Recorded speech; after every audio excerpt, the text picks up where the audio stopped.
Hello friends, ഈ കാണുന്ന ഡിസൈനാണ് കേട്ടോ ഇന്ന് ബ്ലൗസുമേൽ വർക്ക് ചെയ്തെടുക്കാൻ പോകുന്നത്. അപ്പോൾ ആദ്യം നമ്മൾ ഇതേപോലെ ഒന്ന് മാർക്ക് ചെയ്തൊക്കെ കൊടുത്തിട്ട് ചെറിയ ബീഡ്സ് നമുക്ക് കോർത്തെടുക്കാം.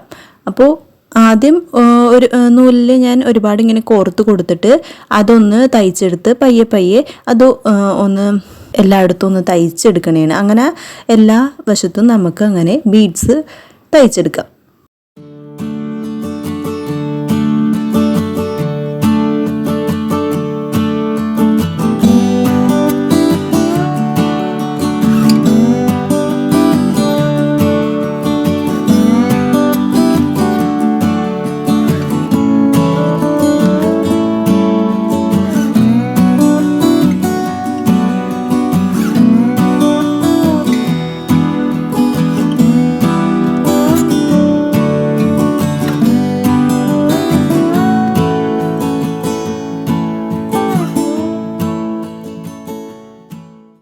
അപ്പോൾ നമ്മൾ ഇതുപോലെ എല്ലായിടത്തും തയ്ച്ചെടുത്തു. ഇനി അടുത്തത് ലീഫാണ് ചെയ്യുന്നത്. ലീഫിന് എടുത്തിരിക്കുന്നത് സ്റ്റോണാണ്. അപ്പോൾ B7000 ഗ്ലൂ ആണ് ഇതിലേക്ക് ഒട്ടിക്കാനായിട്ട് എടുത്തിരിക്കുന്നത്. അപ്പോൾ ഒരു വൈറ്റ് സ്റ്റോണാണ് ലീഫിന് എടുത്തിരിക്കുന്നത്. അപ്പോൾ ചരിച്ച് ഒന്ന് ഒട്ടിച്ച് കൊടുക്കുക. അപ്പോൾ അങ്ങനെ എല്ലാം ഒട്ടിച്ചതിന് ശേഷം കാണുന്നതാണ്.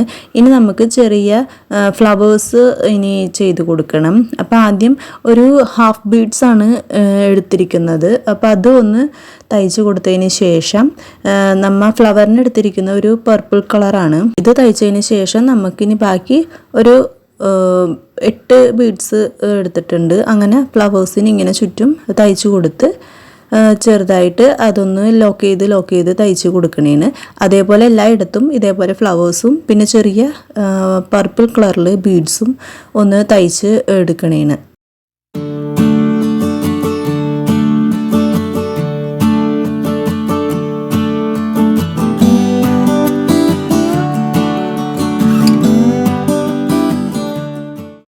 അപ്പോൾ അതൊക്കെ ചെയ്തതിന് ശേഷം നമുക്കിനി താഴത്തെ വശം ഒന്ന് തയ്ച്ചു കൊടുക്കാം. അപ്പോൾ ഇതേപോലത്തെ ചെറിയ ബീഡ്സ് ഇങ്ങനെ തയ്ച്ചു കൊടുക്കുക. അതിനുശേഷം നമുക്ക് ഒരു 4 ബീഡ്സ് വെച്ചിട്ട് ഒരു V ആകൃതിയിലും തയ്ച്ചു കൊടുത്തിട്ട് ഈ വൈറ്റ് സ്റ്റോണ് അതിൽ ഒട്ടിച്ചു കൊടുക്കുകയാണ് ചെയ്യുന്നത്. അപ്പോൾ ഈ കയ്യിൻ്റെ താഴെ വശം ചെയ്തേക്കണ പോലെ തന്നെയാണ് ബ്ലൗസിൻ്റെ നെക്കിനും ചെയ്തിരിക്കുന്നത്. ബാക്ക് നെക്കും ഫ്രണ്ട് നെക്കും ഒക്കെ ചെയ്തിരിക്കുന്നത്. അപ്പോൾ ഇതെല്ലാം ചെയ്ത് നമുക്ക് ഫൈനൽ ലുക്കൊന്ന് കണ്ടു നോക്കാം.